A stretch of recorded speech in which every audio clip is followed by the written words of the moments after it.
अगर ये बात तूने मानी तो मेरे प्राण निकल जाएंगे, रघुनाथ तुम्हारे बिना मैं नहीं जीवित रह सकता। तो मोह होता तो रुक जाते ना कि नहीं पिताजी, आप कोई वचन नहीं मानूंगा पर आपको कष्ट नहीं होने दूंगा, मैं नहीं जाऊंगा। अगर मोह होगा तो आप ऐसा कर देंगे पिताजी, वचन है उनका। हाँ चले गए ना, तो देखो मोह नहीं है ना, और पिताजी के प्राण निकल गए ना। पिता के वचन पर स्थित रहे, एक कदम वापस नहीं आए। जब 14 वर्ष पूरे हो गए तब वापस आए। ये है भगवत भाव। हाँ बस भाव से चलो, पिछद्दर है। अगर नामनिष्ठ रहोगे तो क्या रूप का ध्यान नहीं होगा? क्या लीला प्रिय नहीं लगेगी? क्या धामादि के प्रति आसक्ति नहीं होगी? क्या रूप जब ध्यान करोगे तो किसका कर रहे हो? क्या नाम नहीं चलेगा? क्या कि किशोरी जो है, ये लाल जो है, ये श्री कृष्ण है, नाम आएगा ना। तो ये कहां खेल रहे हैं, धाम आएगा ना, तो उनकी लीला आएगी ना। चार में कोई एक आश्रय ले ले, कोई एक निष्ठा ले ले, समझ पा रहे? चारों एक ही बात है। चिदानंद धाम, चिदानंद नाम, चिदानंद रूप, चिदानंद लीला। पर दृढ़ता पूर्वक ले ले। जैसे नाम का आश्रय लिया तो श्वास खाली न जाए, जैसे धाम का आश्रय लिया मर चाहे जाए कदम बाहर न जाए, जैसे रूप का आश्रय लिया तो चाहे अन्य कोई रूप चिदानंद आ जाए हम उसे नहीं देखेंगे। हम जिस रूप की आराधना करते हैं उसी आराधना में, लीला गायन में तो डूबे हैं, लीला गायन में। ये ऐसा एक निष्ठा, गुरु निष्ठ, धाम निष्ठ, नाम निष्ठ, ये सब भगवत प्राप्ति के हेतु है। कोई एक निष्ठा जागृत हो जाए हृदय में, वही आश्रय कहा जाता है। बोले नाम आश्रित है, ये धाम आश्रित है, ये रूप आश्रित है, लीला आश्रित है, ये गुरु आश्रित है। कोई एक आश्रय, ये भक्त आश्रित है। समझ पाए आप? इसमें महाराज जी बस कि इसमें ये हो सकता है ना, किसी को साधन का बल हो कि मैं साधन, जैसे आप बोलते हैं कि आश्रय ज्यादा इंपॉर्टेंट है साधन बल से। हाँ, इसमें बच्चा ये है कि गुरुजनों के आश्रय के बिना नाम जप हो भी नहीं सकता। अगर नाम जब शुरू भी होता है तो संत महापुरुषों के आश्रय से, संग से, कृपा से होता है, बढ़ता भी है।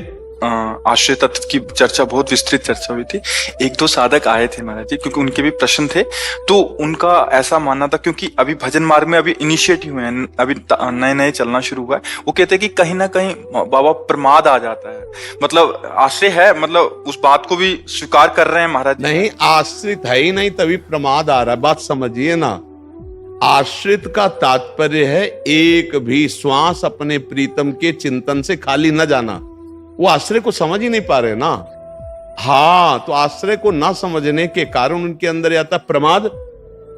देखो, जैसे आप भजन कर रहे हो तो आश्रय आपका देह का है, तो विषय चिंतन होगा, भोगों की तरफ दौड़ होगी, पूरा जन्म लग जाएगा लड़ते लड़ते। बात समझना, सूक्ष्मता। अब हमारा आश्रय श्री भगवान है, अंदर से एकदम पूर्ण भगवद आश्रित है। अब उसकी पहचान क्या है? कि भगवान की आज्ञा का पालन करना। भगवान आज्ञा कर रहे हैं, मच्चित्ता मदगत प्राणा बोधयंता परस्परम कथयन्ति च माम नित्यम तुष्टो माम ये जना परिपास। मेरा अनन्य चिंतन, ये है आश्रय। आश्रय का मतलब क्या समझते हैं? अंदर से हम जिसके आश्रित होते हैं उसी का सतत चिंतन होता है। जैसे काम का आश्रित कामनी का बिना प्रयास के चिंतन करेगा, धन का आश्रित धन का बिना प्रयास के चिंतन करेगा। उसको प्रयास थोड़ी करना पड़ता है। आप विचार करके देखो, तो आश्रय हम जब प्रभु का लेंगे, अभी आश्रय नहीं हुआ ना, तभी ये बात आती प्रमाद। ये कर्ता बोल रहा है, ये आप स्वीकार किए मैं पुरुष हूं, आप स्वीकार किए मैं साधक हूं, आपको ये स्वीकार करना मैं श्री भगवान का हूं, श्री भगवान मेरे। यहां से प्रारंभ होती है उत्तम साधना। अब जिनके हम हैं उनका सतत चिंतन, उनके ममता में हमारे कोई मिलावट नहीं होगी। भगवद आश्रित है ना, तो सबकी ममता ताग बटोरी, मम पद मन ही बांधी बर डोरी, तब तो आश्रित माना जाएगा। ऐसे थोड़ी मनमानी आचरण कर रहा है, भोग रहा है और इसके बाद कहता मैं भगवद आश्रित, तो वो तो प्रमादी है, वो तो साधक ही नहीं है, भगवद आश्रित ही नहीं है। भगवद आश्रित कैसे होता है ये पहले समझे आकर के। हाँ, जब तक साधन को भगवत कृपा नहीं समझेगा तब तक वो कैसे मन क्रम वचन छाणी चतुराई भजत कृपा करिए रघुराई। मन वचन कर्म से भगवान के आश्रित होकर वो नाम जप करता है।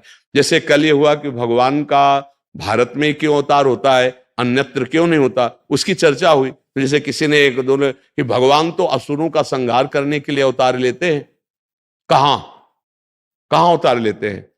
भक्तों की प्रार्थना से। नहीं, असुर किसे कहते हैं? जो पराई माता बहनों से व्यभिचार करता है, जो दूसरे के शरीरों का नाश करके मांस खाता है, जो कोई भी धर्म मर्यादा को नहीं मानता है, मनमानी आचरण करता है। ये विदेशों में ज्यादा पाया जाता है, नहीं पाया जाता? आप विचार करके देखो, मनमानी आचरण है ना, तो वहां भगवान का क्यों अवतार नहीं हो गया? राक्षस किसे कहते हैं? माने मातु पिता ने देवा, साधुन ते करवावे सेवा, जिनके ये आचरण भवानी ते निश्चर सम जानो प्राणी।